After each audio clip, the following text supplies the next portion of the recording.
어떤 분이 저에게 이렇게 질문하셨습니다. 목사님, 도대체 같은 본문, 같은 제목으로 몇 번이나 하실 계획을 갖고 계십니까? 제가 이렇게 대답드렸습니다. 오늘이 끝입니다. 5번쯤 하고 싶은데 제가 아직 그 정도 영성이 안 되는 것 같습니다. 같은 성경 구절 한 구절로 4시간 함께 한다는 게 왜 이렇게 우리에게 성령은 강하게 말씀하실까 한번 깊이 있게 생각하면서 세상의 소금으로 다시 일어나는 복된 시간 되기를 주의 이름으로 축원합니다. 여러분, 하나님 우리에게 참 귀한 선물들을 많이 주셨습니다. 오늘이 세상에서 가장 행복한 날 되기를 바랍니다. 가장 기쁜 날, 가장 복된 날로 살아가야 될 줄로 믿습니다.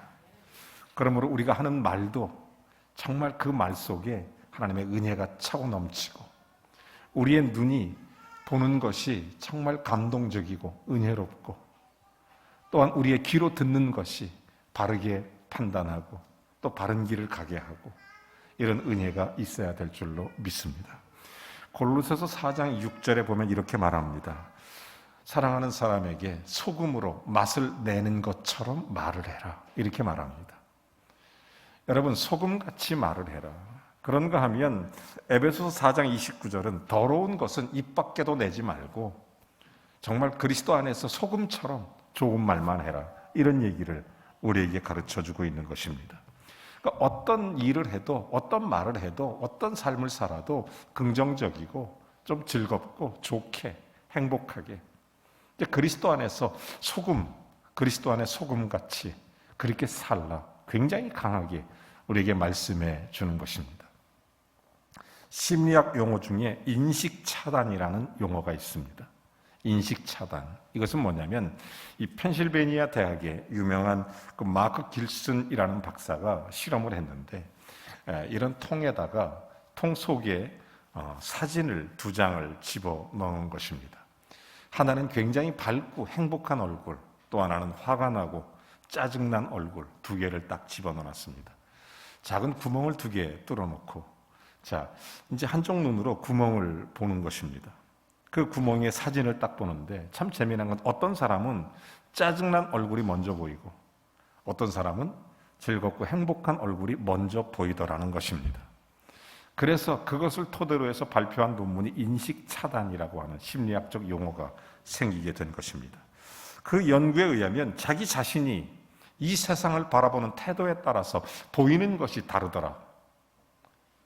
내가 생각하는 삶의 가치관에 따라서 내가 바라보는 시각에 따라서 보이는 게 다르더라는 것입니다. 어떤 사람은 행복하고 좋은 얼굴이 보이고 어떤 사람은 화가 난 얼굴이 보이고 그렇더라는 것입니다. 여러분, 반대로 자기와 세상을 긍정적으로 보는 사람에게는 언제나 좋은 것이 보이더라, 그런 얘기입니다. 여러분, 오늘 어떤 것이 보이십니까? 어떤 말을 하고 살고 계십니까? 어떤 생각을 하고 사십니까? 우리가 은혜가 되는 말, 다른 사람에게 힘이 되는 말, 그리고 믿음이 담긴 말, 사랑이 담긴 말, 소망이 담긴 말을 하면서 그렇게 사는 하나님의 사람들이 되어야 될 줄로 믿습니다. 여러분, 예수님께서 산상수훈을 시작한 것이 마태복음 5장부터 쭉 기록되어 있는데 마태복음 5장 1절에 예수님이 산 위에 앉으셔서 사랑하는 제자들과 많은 사람들에게 하나님 나라의 일을 가르치고 말씀을 전하기 시작하셨습니다. 그때 하셨던 첫 번째 메시지, 놀라운 단어가 우리에게 기록되어 있습니다. 너희는 세상의 소금이라, 이렇게 선언하시고 말씀을 시작하시는 것입니다. 너희는 세상의 소금이라, 소금이라. 오늘 예배하는 모든 성도들이 예수를 믿음으로 하나님의 자녀가 된 사람들인 줄로 믿습니다. 예수님 안에 영생을 얻은 사람인 줄로 믿습니다. 요한복음 1장 12절, 요한복음 3장 16절 뿐만 빌립보서 3장 20절 보면 우리는 천국 백성이 된 하나님의 사람인 줄로 믿습니다. 여러분, 그러므로 우리는 예수님 앞에 앉았던 제자들처럼 세상의 소금으로 살아야 하는 사명, 책임, 의무가 있다는 것입니다. 그냥 아무렇게나 살 수 없습니다. 우리는 세상의 소금이라고 선언하신 예수 그리스도의 말씀을 들으며 세상의 소금으로 살아야 되는 것입니다. 한 가지 궁금한 것이 있었습니다. 예수님은 왜 하필 우리로 하여금 너희는 세상에 금으로 살아라, 비싸게. 이렇게 말하지 않고, 왜 하필 예수님은 너희가 세상에 빵으로 살아라, 다른 사람 유익하고 건강하게, 왜 이러지 않고, 그 당시 팔레스타인에게 흔하디 흔한, 그 당시 모든 사람들, 예수님 당시 팔레스타인에 흔한 왜 소금으로 살아라 이런 말씀을 하셨을까? 여러분, 이 말씀을 통해서 우리는 지난 3시간 동안 하나님께서 주시는 우리들의 마음에 성령의 감동하심 따라서 함께 은혜를 나눴습니다.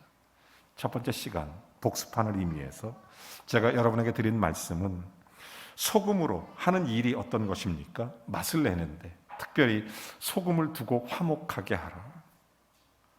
우리가 하는 모든 일들이 우리가 있는 곳에 화목함이 일어나고 소금을 두고 화목하게 하는, 그래서 우리 그리스도인으로서 예수 그리스도를 믿는 사람이 있는 곳에는 화목함이, 그리고 우리가 하는 모든 말들을 통해서 맛을 내게 하는 사명이 있는 사람들이라.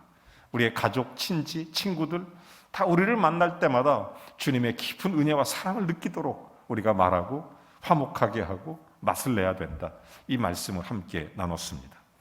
그리고 두 번째 시간, 소금은 썩는 걸 부패를 방지하는 것처럼 예수 믿는 사람 때문에 다른 사람이 편안해질 수 있어야 되고, 예수 믿는 우리 때문에 세상이 밝아져야 되고, 예수 믿는 우리 때문에 웃음을 또 감사를 그렇게 살게 해야 되는, 상처를 가진 사람을 싸매줄 수 있어야 되고, 이렇게 부패를 방지하는 그런 그리스도인의 몸된 교회와 성도의 삶에 대해 함께 말씀을 나눴습니다.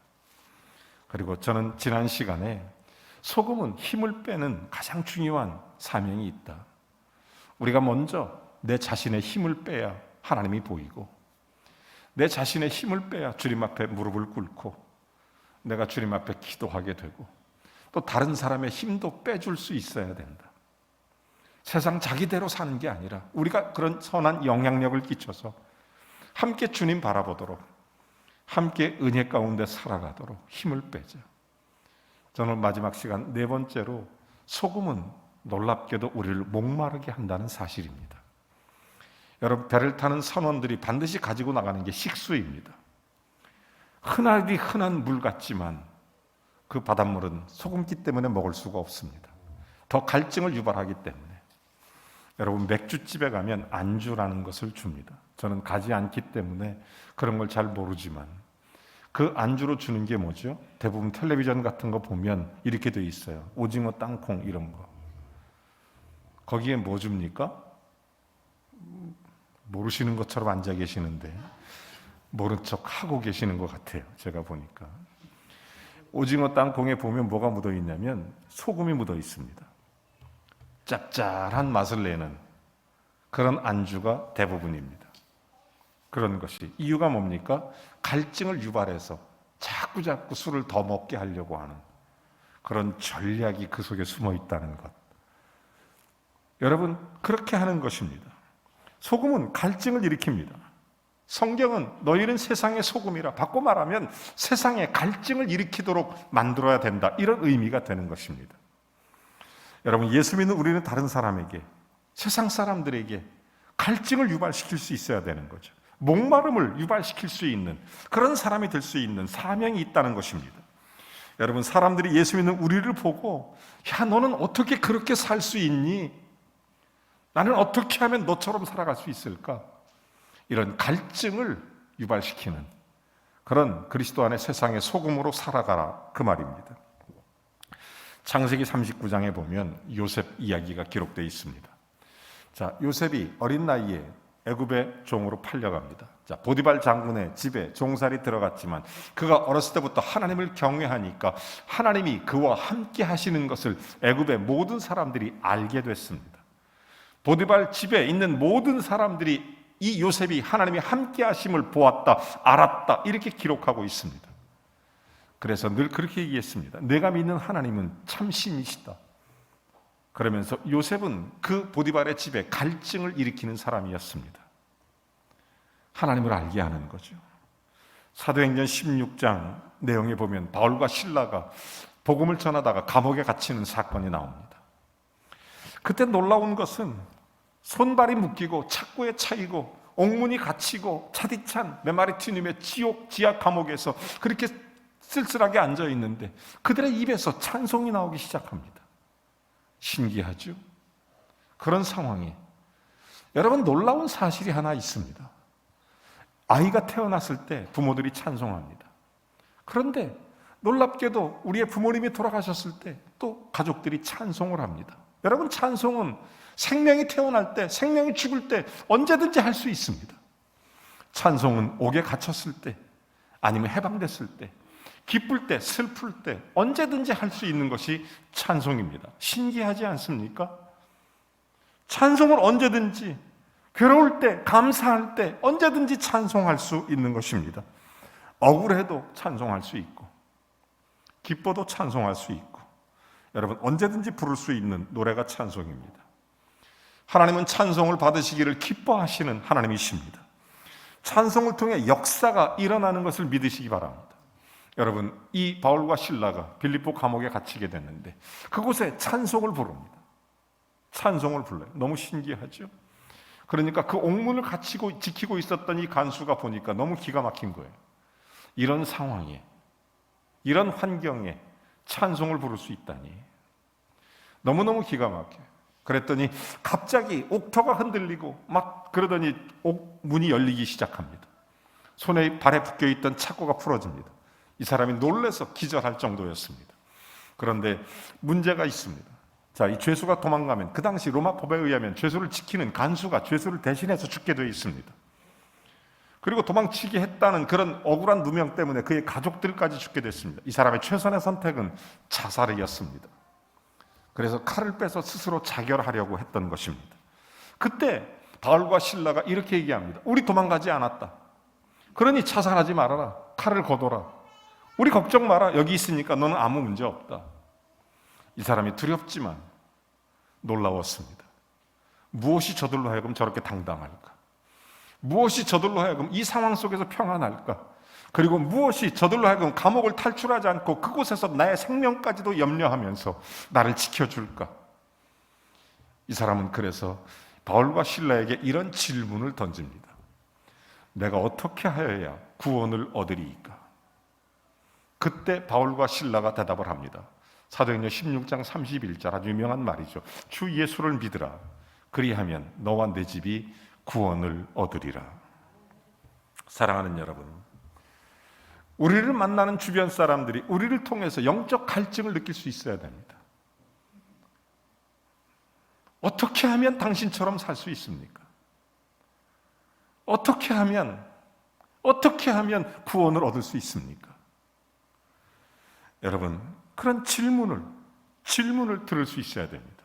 그때 우리는 입을 열어 말할 수 있습니다. 주 예수를 믿으라. 그리하면 너와 내 집이 구원을 얻으리라. 우리는 복음을 전해야 됩니다. 여러분, 전도는 계속돼야 됩니다. 여러분, 국가적 위기든 코로나 위기 상황이든 언제든 우리는 복음을 전할 수 있습니다. 어떤 형식으로든 우리가 복음을 전할 수 있어요. 예수의 생명의 복음을 전할 수 있어야 됩니다. 전도는 멈춰서는 안 돼요. 교회는 교회의 본능적, 본질적 사명 중에 하나가 복음 전도예요. 전도를 쉬면 안 되죠. 제가 언젠가 우리 신학교 교수들 세미나 하는 자리에 함께 참석을 했습니다. 교수님들 토론 이렇게 쭉 하시는데 거기서 한 교수님이 이런 걸 주장하기 시작했습니다. 지금은 이제 전도도 중요하지만 전도는 좀 잠시 보류하고 교회의 질적인 향상이 필요할 때다. 그래서 교인들을 잘 가르쳐야 되고 또 교인들에게 또 영적 성숙을 위해서 그것이 교회의 목표가 돼야 된다. 이렇게 말했습니다. 제가 그 교수님을 잠깐 이 블레이크 타임에 쉬는 시간에 잠깐 제가 얘기했어요. 교수님, 전도하십니까? 교수님은 전도하십니까? 이렇게 질문을 드렸습니다. 그랬더니 이런 얘기를 해요. 대답하기 곤란하다. 하나님은 하루가 천년 같고 천년이 하루 같으신 분이신데 인간의 영혼이 이 땅에 그리스도 예수의 은혜를 힘입어 하나님 앞에 구원받지 못하면 어떻게 하나님의 자녀의 권세로 살아갈 수 있으며 어떻게 생명을 얻을 수 있겠느냐. 질이 중요하죠. 당연히 중요하겠죠. 그런데 그 많은 그리스도의 생명 가운데 질이 있는 거지. 그래서 제가 막 뭐라고 했어요. 우리 주변을 돌아보십시오. 윗집, 옆집, 아랫집 예수 안 믿는 사람이 얼마나 많습니까? 부산도 4분의 3은 예수를 안 믿어요. 얼마나 많은 사람들에게 복음이 필요합니까? 얼마나 많은 사람들이 예수의 생명을 필요로 하고 있습니까? 여러분, 사도 바울이 소아시아에 전도를 나갈 때 유대 팔레스타인 지역에 예수 믿는 사람이 전부 다기 때문에 팔레스타인에 소아시아로 선교 나갔습니까? 그렇지 않습니다. 여러분, 미국 사람들이 한국에 선교사를 파송할 때 미국이 전체 다 예수 믿어서 선교사를 파송했습니까? 그렇지 않습니다. 전쟁 직후에 그 나라에도 가난한 사람이 많지만 한국을 위해서 물자를 보냈습니다. 사랑하는 여러분, 우리가 정말로 함께 모두 구원받기 위해서 세상 끝까지 복음을 전파하고 사람을 파송하는 것입니다. 우리 교회는 선교 양육 비전이 살아있는 교회입니다. 여러분, 우리가 모든 것이 완벽하기 때문에 선교하는 것이 아닙니다. 복음을 전하는 것이 아닙니다. 우리가 정말 그리스도 안에서 많은 영혼들에게 주님 앞에 늘 핑계대지 말고 전도하며 사는 저와 여러분이 되기를 원합니다. 여러분, 영적 갈증을 일으켜야 돼요. 우리 교회에서도 늘 전도를 나갑니다.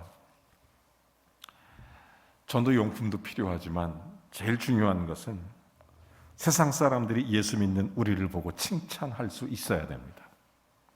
영적 갈증을 일으킬 수 있어야 돼요. 사도행전에 보면 예수 믿는 사람들이 칭찬을 받으니까 믿고 죽게 나오는 사람의 수가 점점 남녀의 큰 무리가 되었다. 사도행전 5장에 나타난 내용입니다. 예수 믿는 우리가 예수 안 믿는 사람에게 칭찬받고 사는 게 결코 쉬운 일이 아닙니다.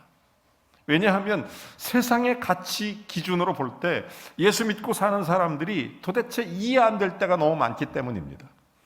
그래서 세상에서 칭찬받는다는 것은 보통 어려운 일이 아닙니다. 어떤 의미에서는 세상에서 칭찬받기를 포기해야 되는 것이 아닌가 이런 생각이 들 때도 많이 있습니다. 여러분, 예수 믿는 사람들이 세상에서 칭찬받는 게 쉬운 일인 줄 아세요? 그렇지 않아요. 제가 예전에 그런 일이 있었습니다. 자, 우리 교회에 옛날에 어떤 장로님께서 예수 안 믿는 사람 친척들이 있었습니다. 문제는 뭐냐면 주일날 결혼식이 있었어요. 장로님이 고민이 많잖아요. 친척인데 안 가면 틀림없이 욕을 먹을 테고, 또 장로가 돼서 주일 예배를 빠지자니 하나님 앞에 이건 도저히 용납이 안 되고 고민이 있었습니다. 장로님은 토요일날 그래서 미리 그 혼주의 집에 방문을 했습니다. 사정을 얘기하고 혼주에게 축의금을 전달한 후에 간절하게 진실하게 기도하고 그렇게 하고 주일날 예배 드리고 평안함 가운데 주님을 찬송했습니다. 자, 문제는 그 다음이었습니다. 사람들이 이렇게 얘기합니다. 뭔 예수를 그렇게 유별나게 믿어?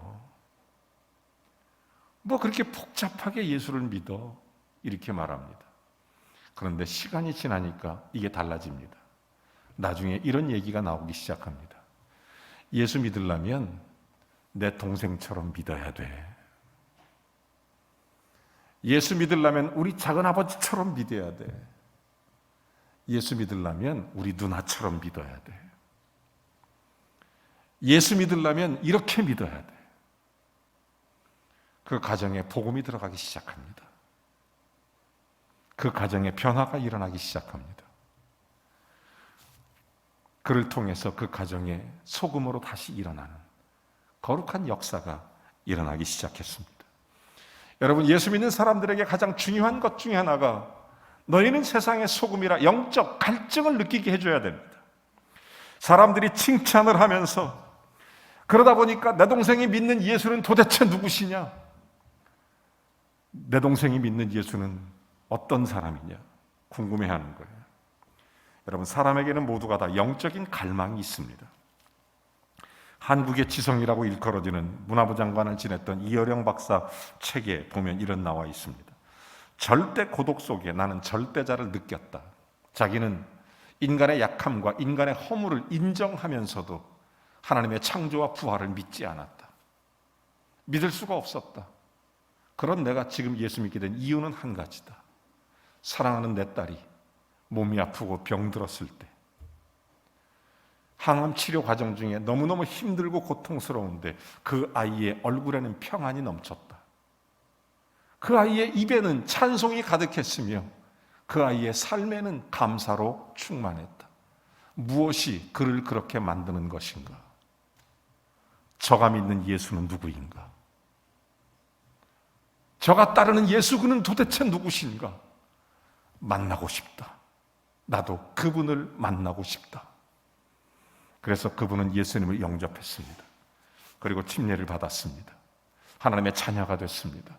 이제는 복음을 전하는 하나님의 사도로 살아가고 있습니다. 여러분이 가는 곳에 우리가 믿는 예수가 도대체 누구인가? 그분이 누구시길래 저는 저렇게 살고 있는가? 여러분, 사람들에게 때로는 유난스럽다, 별스럽다 얘기 들을 수도 있겠죠. 때로는 좀 불편한 소리도 들을 수 있을 거라고 생각이 듭니다. 그런데 정말 내가 가는 그곳에, 내가 사는 그곳에 내가 믿는 예수가 도대체 누구길래 내가 이렇게 살아갈 수 있는지, 어떻게 당신은 이렇게 영광스럽게 믿음의 길을 걸어갈 수 있는지, 예수님 우리가 이렇게 선언하셨습니다. 너희는 세상의 소금이라. 영적 갈증을 일으키는 거죠. 어떻게 해야 구원을 얻을 수 있습니까? 이런 질문이 나오게끔 하는 그런 삶.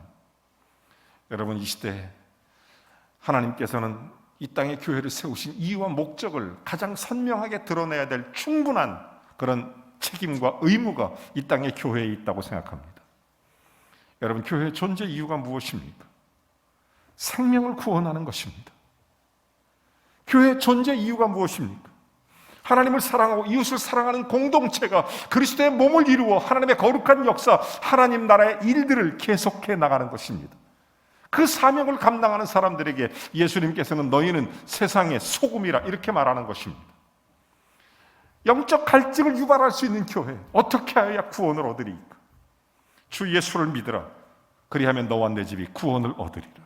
그렇게 말할 수 있는 그런 그리스도인, 여러분, 우리 주변에 있는 사람들이 머리로 알 수 없는 영적인 세계를 발견할 수 있도록 우리가 세상의 소금으로 다시 일어나는 은혜가 있어야 될 줄로 믿습니다. 어떻게 저 사람처럼 예수 믿을까? 어떻게 저 사람처럼 예수 믿는 이유가 도대체 무엇일까? 궁금해해야 합니다. 우리 교인들 중에 싸울 일이 없어 보이는 분들이 참 많습니다. 아마 싸울 일도 없을 것 같아요. 그가 넉넉하고 풍요롭고 아이들이 잘 크고 가정이 넉넉하고 인생의 풍요롭고 그렇다고 해서 싸울 일이 없는 게 아닙니다. 어떤 사람은 가난하고 힘들고 가진 게 별로 없고 그럼에도 불구하고 너무 행복하고 평안해 보이는 그런 가정들도 있습니다.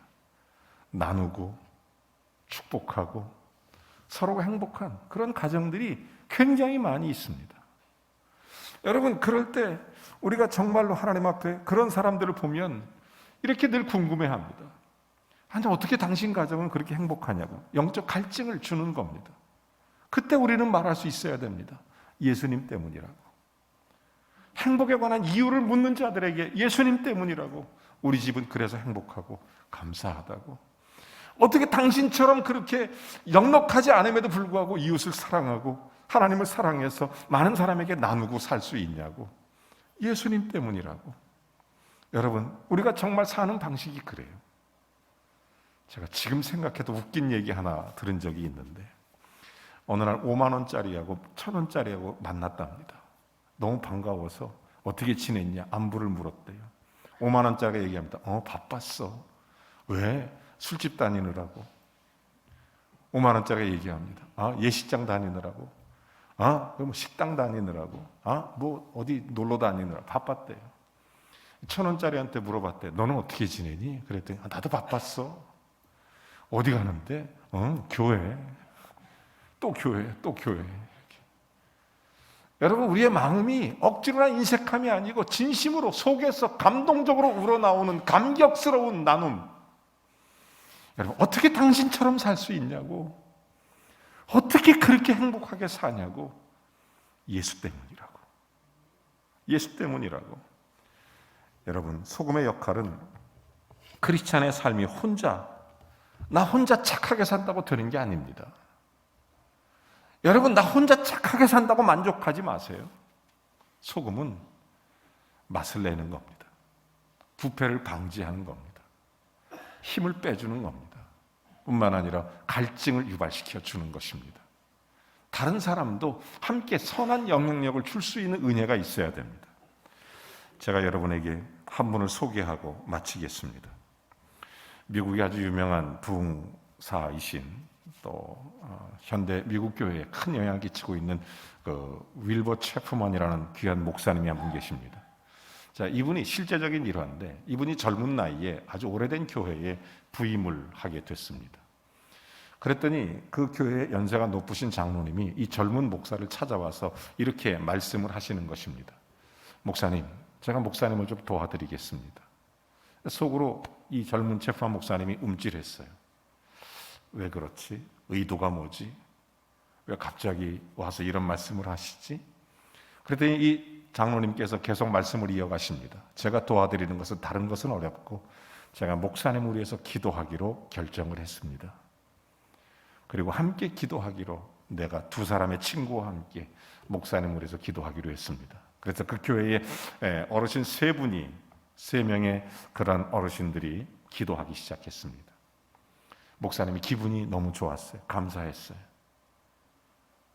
그런데 그 기도문이 점점 늘어나기 시작합니다. 3개월 만에 20명이 모였습니다. 점점 더 지나서 50명이 됐고 윌버 체프먼 목사님 교회에 그 목사님을 위해서 기도하는 이 중보 기도 그룹이 200명이 됐습니다. 한 분의 이 어르신 그 교회의 장로님께서 젊은 목사님 찾아가서 하셨던 말, 목사님 도와드리고 싶습니다.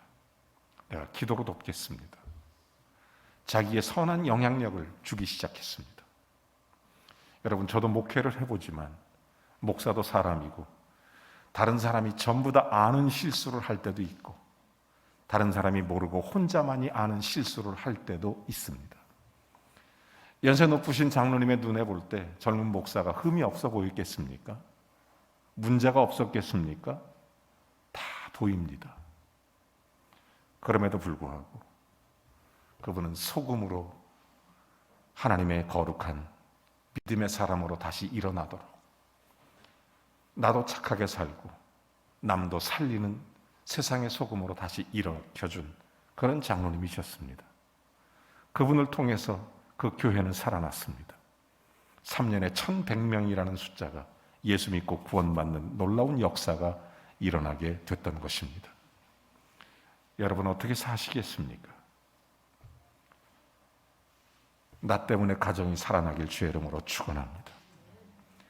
나 때문에 우리 이웃이 살아나고 나 때문에 우리 교회가 부흥되고 나 때문에 선한 영향력이 끝없이 펼쳐져 가고 나 때문에 새롭게 하나님의 거룩한 역사를 일으키고 소망에 관한 이유를 찾도록 만들고 소망에 관한 이유를 물어보게 만들고 모든 사람이 갈증을 느껴 어떻게 해야 내가 구원을 얻으리이까? 마치 빌립보 감옥의 간수와 같이 그런 질문 앞에 바울과 실라의 외침, 주 예수를 믿으라, 너와 내 집이 구원을 얻으리라.